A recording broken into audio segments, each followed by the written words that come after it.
Good morning student. आज हम पढ़ेंगे अरस्तु के जीवन परिचय के बारे में।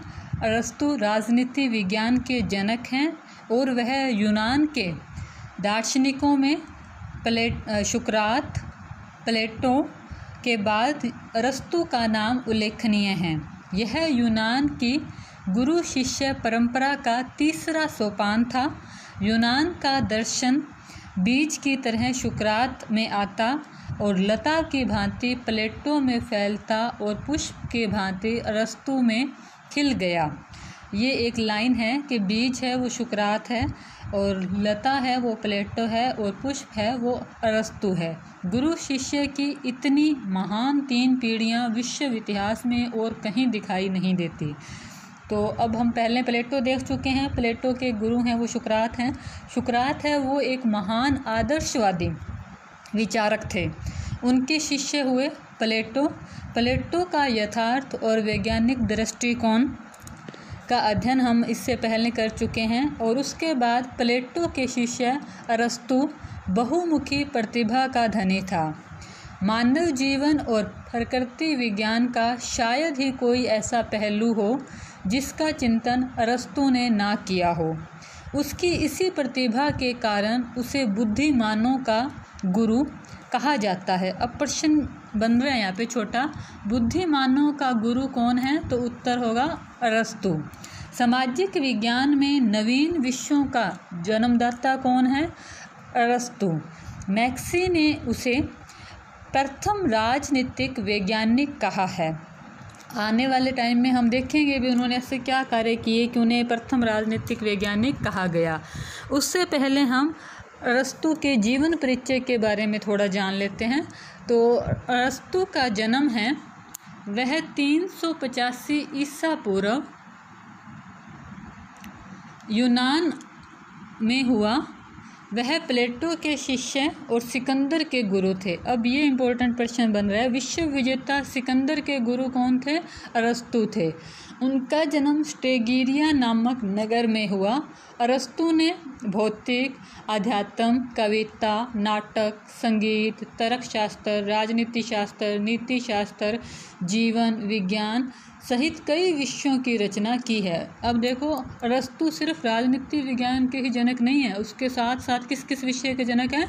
भौतिक विज्ञान, अध्यात्म, कविता, नाटक, संगीत, तर्कशास्त्र, नीति शास्त्र और जीव विज्ञान, साइंस के फिजिक्स और बायोलॉजी के भी जनक हैं अरस्तु। अरस्तु ने अपने गुरु प्लेटो के कार्यों को आगे बढ़ाया। प्लेटो, सुकरात, अरस्तु पश्चिमी दार्शनिकों में सबसे महान दार्शनिक थे। उन्होंने पश्चिमी दर्शन शास्त्र पर पहली व्यापक रचना की जिसमें नीति शास्त्र, तर्क, विज्ञान, राजनीति, अध्यात्म का मेलजोल था। भौतिक विज्ञान पर अरस्तु के विचारों ने मध्ययुगीय शिक्षा पर व्यापक प्रभाव डाला। इसका प्रभाव पुनर्जागरण पर भी पड़ा। अब पुनर्जागरण के जनक कौन हैं? वो भी अरस्तु हैं। अंतिम रूप से न्यूटन ने भौतिकवाद ने उनकी जगह ले ली। जीव विज्ञान उनके कुछ संकल्पनाओं की पुष्टि 19वीं सदी में हुई। उसके तर्कशास्त्र आज भी प्रासंगिक है। उसकी आध्यात्मिक रचनाओं में मध्य युग में इस्लामिक यहूदी विचारधारा को भी प्रभावित किया। अब उनके जीवन परिचय के बारे में देखें तो अरस्तु का जन्म 384 ईसा पूर्व मैसिडोनिया के स्टेपजीरा नामक नगर में हुआ, जो एथेंस से लगभग 200 किलोमीटर दूर था।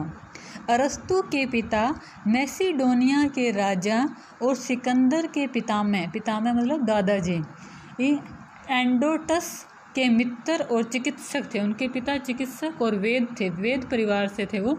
ऐसा लगता था कि अरस्तु भी चिकित्सा समाज का ही सदस्य होंगे, लेकिन धीरे धीरे उनका झुकाव दर्शन और तर्क की तरफ होने लगा और 18 वर्ष की आयु में वो प्लेटो के जो शिक्षालय खोला था प्लेटो ने अकादमी, उसमें प्रवेश लेने के लिए एथेंस चले गए। वहाँ पहुँचते ही, क्योंकि वो बहु प्रतिभा के तो धनी थे ही, अपने महान गुरु का उन्हें संरक्षण प्राप्त हुआ और प्लेटो की देखरेख में उन्होंने 8 से 20 वर्ष तक विद्या अध्ययन किया। वास्तव में अरस्तु की विचारधाराओं में, यहाँ तक कि अधिकांश प्लेटो विरोधी विचारधाराओं में भी प्लेटो के सिद्धांतों की व्यापकता यह बताती है। मतलब अरस्तु को सबसे ज़्यादा प्रभावित करने वाले जो थे वो उनके गुरु थे, प्लेटो थे। प्लेटो से उन्होंने दर्शन की शिक्षा है वह ग्रहण की और एथेंस के अंदर उन्होंने अपने 8 से लेकर 20 साल तक का समय बिताया। एथेंस के जो उनका जीवन परिचय था, विद्यालय के अंदर अध्ययन ग्रहण करने के बाद वह मैसिडोनिया वापस आ गए और मैसिडोनिया के राजा फिलिप जो थे, फिलिप सिकंदर के पिता हैं, फिलिप ने अरस्तु को सिकंदर की शिक्षा का कार्य सौंपने के लिए उसे पेल्ला में अपने दरबार में बुलाया। और इससे स्पष्ट पता लगता है कि अरस्तु अपने समय के कितने फेमस दार्शनिक बन चुके थे कि उस समय के जो राजा थे फिलिप्स, उन्होंने अपने पुत्र सिकंदर की शिक्षा का पूरा भार है अरस्तु को सौंप दिया। फिलिप का दृढ़ निश्चय था कि उसके पुत्र को हर तरह की शिक्षा दी जानी चाहिए, क्योंकि उसने उसके संबंध में अनंतर योजनाएं बनाई थी। 356 ईसा पूर्व में उनकी थ्रेस पर विजय हो जाने से वह वहाँ के सोने की खानों पर भी उन्होंने अधिकार कर लिया। जब अरस्तु ने सिकंदर को पढ़ाना आरंभ किया तो उस समय सिकंदर की आयु 13 वर्ष थी और वह एक उद्दंड और खरोदी हठीले बालक थे। और अरस्तु के द्वारा अच्छी शिक्षा योजना के कारण वह एशिया विजय के लिए रवाना हुए और पूरे विश्व के समक्ष विश्व विजेता के रूप में उभरे। और सिकंदर की शिक्षा व्यवस्था पूर्ण होने के बाद अरस्तु ने 335 ईस्वी के अंदर अपना एक विद्यालय खोला। उस विद्यालय का नाम था लीसियम। अब ये छोटा क्वेश्चन बन रहा है यहाँ पे कॉम्पिटिटिव एग्जाम के हिसाब से। अरस्तु के विद्यालय का नाम क्या था? अरस्तु के विद्यालय का नाम है लीसियम। और अब प्रश्न आएगा विद्यालय की स्थापना कब की? तो 335 ईसा पूर्व में की। और उस समय अरस्तु की लोकप्रियता इतनी अधिक थी कि उनके विद्यालय में एडमिशन लेने के लिए बहुत से विद्यार्थी हैं वो इकट्ठे हो गए। अरस्तु ने दर्शन, राजनीति विज्ञान, नीति शास्त्र और तुलनात्मक राजनीति के लिए भी बहुत प्रयास किए। अरस्तु ने अपने समय के 158 देशों के संविधानों का अध्ययन किया। संविधानों का अध्ययन कर तुलनात्मक राजनीति का विकास में अहम रोल अदा किया। और इसी दौरान 323 में सिकंदर की मृत्यु हो गई और यह अरस्तु के लिए एक गहरा आघात था। और 322 के अंदर अरस्तु ने संसार को त्याग दिया और उन्होंने संसार को त्यागने से पहले एथेंस को छोड़ दिया था। और उन्होंने एथेंस को छोड़ते समय कहा था कि मैं एथेंस वासियों को दोबारा वही अपराध करने का मौका नहीं दूंगा, क्योंकि उनके गुरु प्लेटो के जो गुरु थे सुकरात, उनको एथेंस के अंदर विषपान करवाया गया था। और इसीलिए जब उनके शिष्य सिकंदर की मृत्यु हो गई और दूसरे व्यक्ति हैं वो शासक बने तो जो अरस्तु थे, अरस्तु ने एथेंस छोड़कर एकांतवासी जीवन बिताया और 322 ईसा पूर्व में उनका देहांत हो गया। अब हम देखेंगे अरस्तु की रचनाएं। अब अरस्तु बहुमुखी प्रतिभा के विलक्षण व्यक्ति थे। उनकी अनेक रचनाएं हैं। लगभग ऑक्सफोर्ड विश्वविद्यालय में यह समूचा ग्रंथ संग्रह 3500 पृष्ठों में है, जो 1200 खंडों में प्रकाशित हुआ है।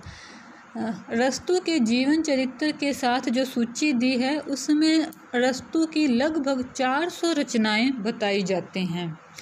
और उसकी जो प्रसिद्ध रचनाएं हैं वो हम निम्न प्रकार से है। पहली है राजनीति के ऊपर पॉलिटिक्स को पाई एथिकन्स भी कहते हैं। पॉलिटिक्स है इस, और दूसरी राजनीति के ऊपर ही है। द कॉन्स्टिट्यूशन साहित्य से रिलेटेड उनकी रचनाएं हैं। तर्कशास्त्र, भौतिक विज्ञान और शरीर विज्ञान से संबंधित भी उन्होंने बहुत सी रचनाओं का प्रकाशन किया है, जैसे problems, history of animation, parts of animation, movement of animals, progression of animals, generation of animals, sense and sensibilities, Eudemian ethics, ये उनकी प्रसिद्ध रचनाएं हैं।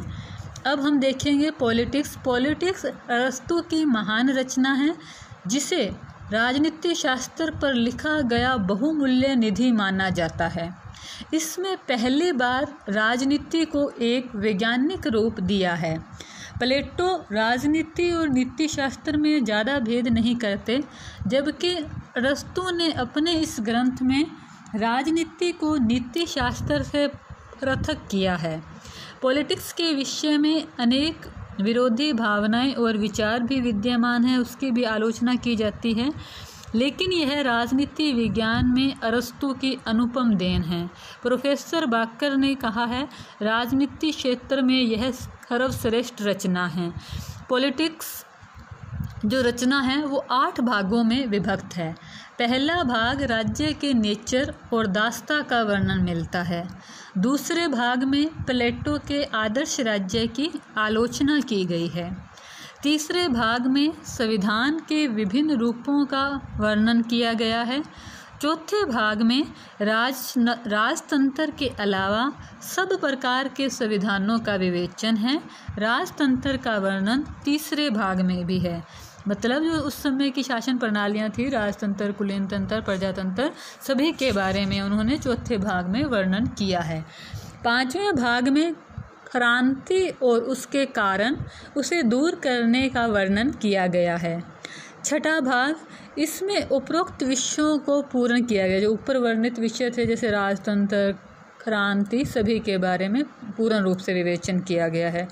सातवें भाग में आदर्श राज्य का वर्णन है। आठवें भाग में आदर्श राज्य और आदर्श संविधान का वर्णन है। पॉलिटिक्स में आदर्श की स्थापना और यथार्थ का विश्लेषण एक साथ किया गया है। अरस्तु सिर्फ आदर्शवादी विचारक नहीं हैं, वो ये यथार्थवादी विचारक हैं, और उनकी अध्ययन पद्धति आगमनात्मक है, और उन्होंने आगमनात्मक पद्धति से राजनीति विज्ञान को नवीन विज्ञान बनाने का प्रयास किया है। कल हम देखेंगे अरस्तु राजनीति विज्ञान के प्रथम वैज्ञानिक, तो उसके क्या क्या कारण हैं उनके बारे में। धन्यवाद।